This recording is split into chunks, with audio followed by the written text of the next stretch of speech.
Before we get into the actual fight, we see the ice pack, we see your leg up there, the crutches. Physically, how are you feeling after a fight like that?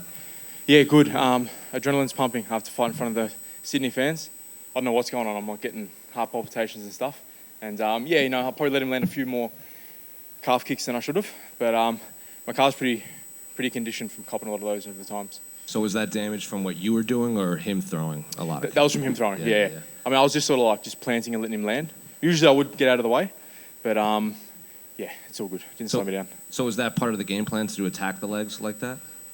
For him? For him to let him... No, I mean like when he was attacking the legs and you just kind of kept going for it. Well, he doesn't really throw too many leg kicks.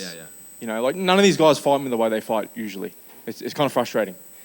Firstly, a lot of these guys, like they're pit bulls. They go forward, and as soon as they feel my hands, then they're moving backwards. Like Phil Rowe, Francisco, Michael Morales. So I think I need to start planning on me moving forward in the fights rather than catching them coming in because, after the first exchange, everyone seems to move back. So it's just complete like 180 of what we expected.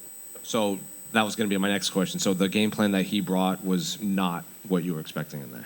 No, not at all. I don't think any of these guys stick to their game plans against me. My boxing, I don't know if it. I have to look it back. I have to watch it back. I don't know if it looks like it or not, but my boxing is very, very, very good, and I don't necessarily look like I'm throwing hard, but when I'm landing on these guys, you can see like he's kind of cut up and busted. So that just puts these guys on the back foot, and I think just from now on I need to expect that these guys are going to be moving backwards against me rather than me catching them as they're coming in.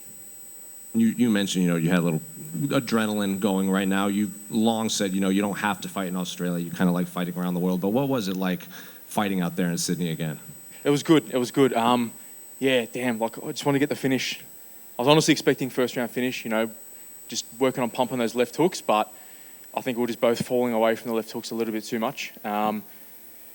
Just need to work on adapting with that. But no, fighting in front of the Sydney fans was good. I would have liked to not have my this is like my ring rust fight because I haven't fought for 6 months, so I would have rather not have that fight at home. I would have liked to get a big finish here in front of the crowd, but it looks like Jimmy might have got a finish. Is it still going?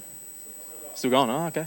I was expecting the finishes, but we're going to get a quick turnaround, and the next fight we're going to finish them. Well, this was your 10th win at Well, this was your 10th win at welterweight, and it's your first back-to-back win since 2020. So I guess what do you want the rest of your year to look like? Yeah, not a roller coaster like the last few years. Just too long in between fights, and then like 6 months off, and then fighting a guy like Michael Morales. Going close decision, like it was borderline split decision against him, and that's what I'm calling out Neil Magny. I beat Rowe, went close decision with Michael Morales. Morales knocked out Neil. Phil Rowe almost beat Neil as well. So I feel like that's just a natural progression for me next. And that's, I don't know if he's top 15 anymore, but that will get me one step closer to being top 15. Next 3-4 fights, I can be well and truly deep in the top 15. And, the broadcast and even online, they still label you this up-and-coming welterweight, but you just turned 30. I think you've had 20 fights in the UFC. Do you still feel like you're this prospect that people label you as, or do you feel like an established veteran in this division? Yeah, absolutely. I just see a mirror image of like a Dustin Poirier style situation. Goals. Everyone said he's a journeyman, paid him off, and he was in there for years and years and years. And then what was that? Look, what happened? Hey? Oh, nice. Sorry. Where we are? Yeah, like a Dustin Poirier style thing. I've been a journeyman for so long, but people always forget that I got him when I was 19. So I had to learn on the job, and try and hang with the best guys in the world while I was 19, 20, 21. And I feel like now I'm peaking. I love the sport just as much as ever, still just as motivated. So I definitely still think I'm a prospect in that sense. So kind of going off of that, my last question, you just turned 30. When are you going to be the Celtic man? I spoke about this with my wife, and she goes, you're not a kid anymore, but you're not quite a man. You're like a man-child. So she goes, maybe the Celtic man-child might be the new name. Look, that might, like, someone's actually mentioned that might be a barrier because just subconsciously, like, you got the kid thing in there, whereas I'm not anymore. So we might just sack it completely. Cheers. That's it. Greg, just back here. Yep. You mentioned you wouldn't have loved to have, I think you referred to it as a bit of a ring rust fight at home. You would like to get the finish. Obviously, you were hunting it. But do you think Did he do something to not get finished, or did you just feel there were moments where you maybe couldn't have executed on it? Yeah, his defense was very like high, like throwing his head down on the combinations, whereas he's a bit more confident usually, like head up, and he'll stand and swing, and he finishes off those left hooks a bit tighter. But he was just, his head was down low.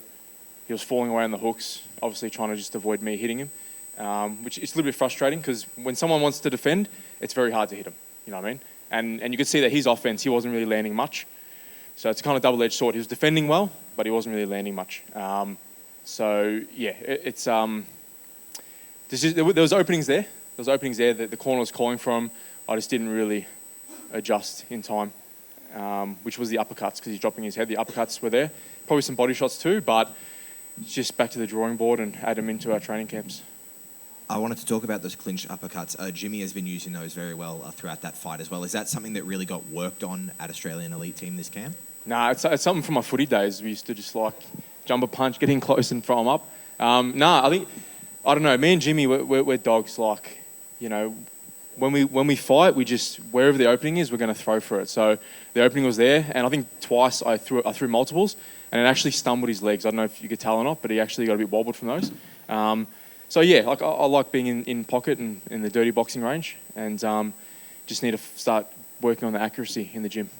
And finally, for me, for most of this interview, you've had your leg up on the table. We see it's a bit wrapped up there. Have you got the leg checked out? Is everything okay with it?